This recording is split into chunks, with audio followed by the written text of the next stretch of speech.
Hello বন্ধুরা, আজকে আমি বানিয়ে দেখাবো আমি কিভাবে বাড়িতে ঘুগনি বানাই। তো প্রথমেই লাগবে মটরটা আমি কালকে রাত্রিবেলায় ভিজিয়ে রেখেছিলাম, এখন ভালো করে ধুয়ে বাটিতে এইভাবে রেখেছি।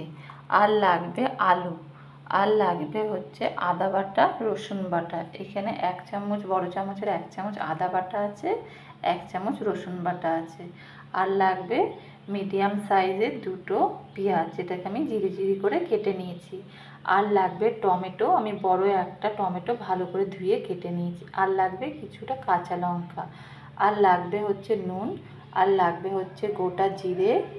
আর লাগবে হচ্ছে জিরের গুঁড়ো, লাগবে হলুদ গুঁড়ো, লাগবে হচ্ছে লঙ্কার গুঁড়ো আর সর্ষের তেল। তাহলে সবার আগে আমি করব কি, মটরটাকে আমি এই কুকারের মধ্যে ঢেলে দেব, ঢেলে দিয়ে আমি সিটি মারব। মটরটা আমি কুকারে দিয়ে দিয়েছি, এর মধ্যে 1/2 চামচ মতো নুন দেব। নুন দিয়ে এবার আমি এর মধ্যে জল দিয়ে দেবো পরিমাণ মতন। কুকারটা আমি গ্যাসে বসিয়ে দিয়েছি, এবার সিটি দিলে নামাবো।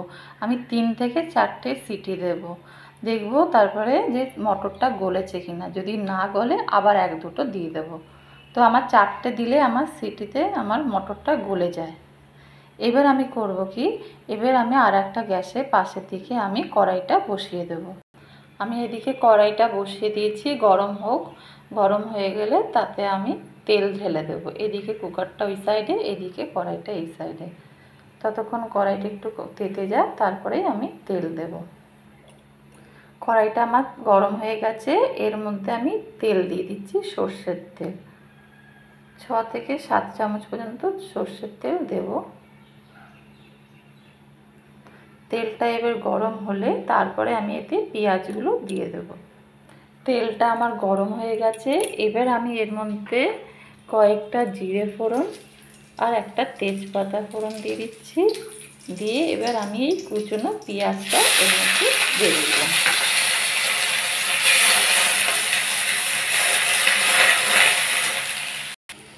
দেখুন আমার পেঁয়াজটা একটু হালকা হালকা ভাজা হয়ে গেছে।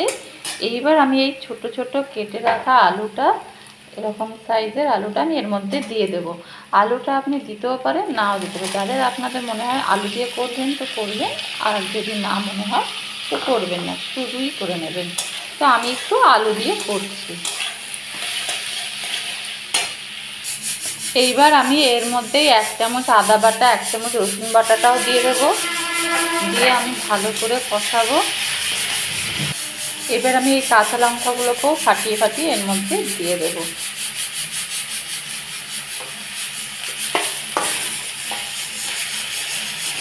ভালো করে আমি কষাবো। এরপরে এর মধ্যে যে কুচনো টমেটো ছিল এটাও আমি এর মধ্যে দিয়ে দেব, দিয়ে আবার নাড়ব। আমি এবার একে একে মশলাগুলো দেব। যেমন 1 চামচ জিরে গুঁড়ো, 1 চামচ হলুদ গুঁড়ো।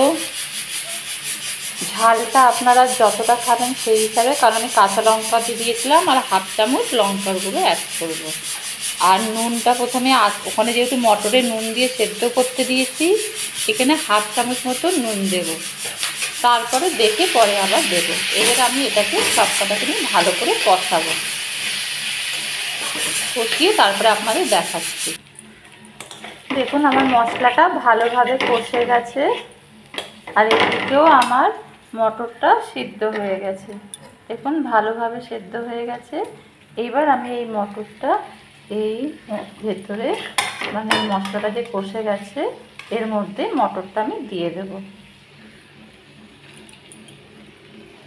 মটরটা দিয়ে আমি ভালো করে কষবো।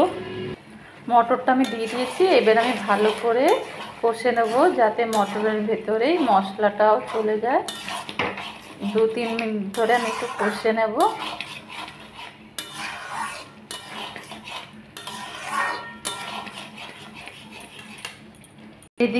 এইদিকে আমি মটরটা কষাচ্ছি, আর এইদিকে আমি একটা প্যান নিয়ে নিয়েছি, যাতে আমি 2 চামচ মতন জিরে একটু ভেজে নেব। ভাজা হয়ে গেলে আমি এটাকে গুঁড়ো করে নেব।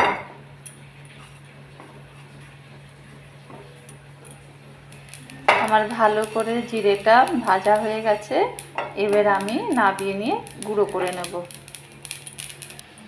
আমার মটরটাও ভালোভাবে কষে গেছে। আমি একটু যেহেতু পাতলা রাখবো ঘুগনিটা, এত গাঢ় থাকবে না, সেই জন্য আমি আন্দাজ মতন একটু জল দেব, দিয়ে একটু ফুটিয়ে নেব।